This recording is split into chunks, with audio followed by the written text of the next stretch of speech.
Evangelio de hoy, jueves 4 de julio, 2024. Lectura del Santo Evangelio, según San Mateo 9, del 1 al 8. En aquel tiempo, subió Jesús a una barca, cruzó a la otra orilla y fue a su ciudad. En esto, le presentaron un paralítico, acostado en una camilla. Viendo la fe que tenían, dijo al paralítico: «Ánimo, hijo, tus pecados te son perdonados». Algunos de los escribas se dijeron: «Este blasfema». Jesús, sabiendo lo que pensaban, les dijo: «¿Por qué pensáis mal en vuestros corazones? ¿Qué es más fácil, decir, tus pecados te son perdonados, o decir, levántate y echa a andar? Pues, para que veáis que el Hijo del Hombre tiene potestad en la tierra para perdonar pecados».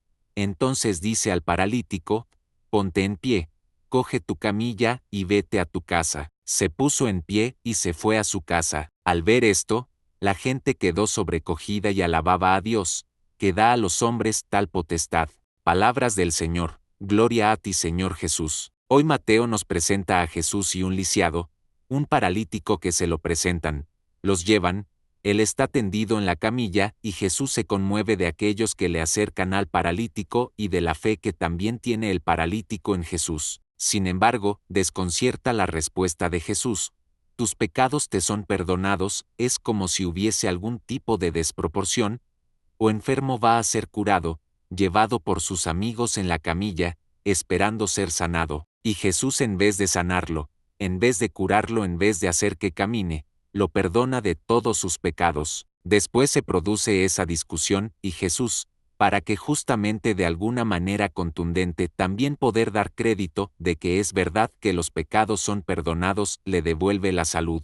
Y no solo eso, ese poder se lo da a los hombres, de perdonar los pecados. Por eso la gente quedó sobrecogida y alababa a Dios, que da a los hombres tal potestad. Le daré uno cuanto capítulo donde Jesús le confirma ese poder a los hombres, y el apóstol Pablo sigue eso paso. En 2 de Corintios 5, 20, dice San Pablo: «Por tanto, somos embajadores de Cristo, como si Dios rogara por medio de nosotros. En nombre de Cristo les rogamos, reconcíliense con Dios».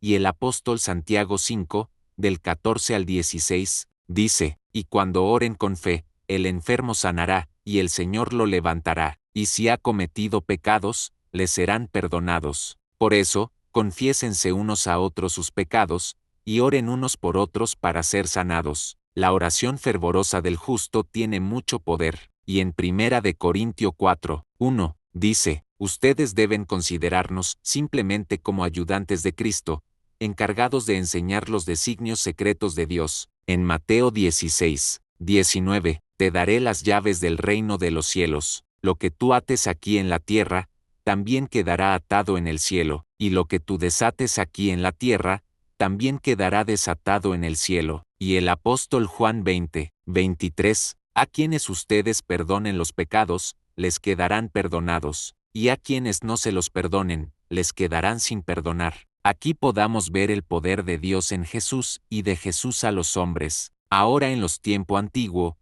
tanto los judíos como los primeros cristianos para confesarse pasaban al frente y frente al sacerdote y el público confesaban su pecado. Pero en el siglo IV se detecta ya de forma generalizada la penitencia pública, acontecimiento solemne y único, impuesto a quien se hubiera manchado con crímenes particularmente graves, como el homicidio, adulterio y apostasía. Esta penitencia, llamada exhomologesis, exigía al pecador un proceso largo, público y severo. Constaba de 3 momentos. 1. Acusación de los pecados graves al obispo, con el ingreso en el grupo de penitentes. 2. Periodo prolongado de penitencia o expiación de los propios pecados. 3. Reconciliación pública el Jueves Santo, antes de Pascua. A este procedimiento riguroso se sometían los responsables de pecados graves, sobre todo, los ya mencionados homicidio, adulterio y apostasía. En los escritos más antiguos aparecen los pecados graves cometidos tras el bautismo y que debían ser sometidos a penitencia para su perdón per claves ecclesiae,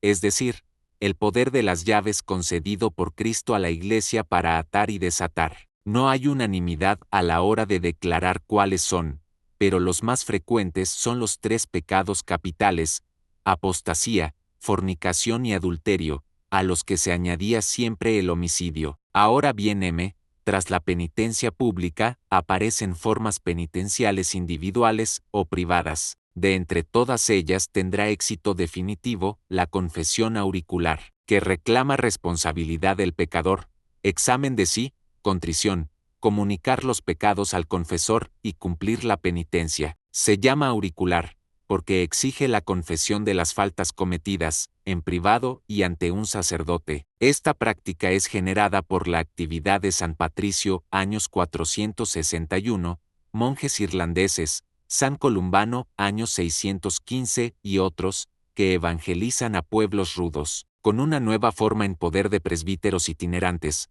impregnados por el método seguido por los pueblos germánicos para castigar las infracciones de los miembros de sus sociedades, y no usan la confesión pública, sino que practican la absolución privada tarifada, con las mismas partes de la antigua exhomologesis. Paz y bien, feliz jueves.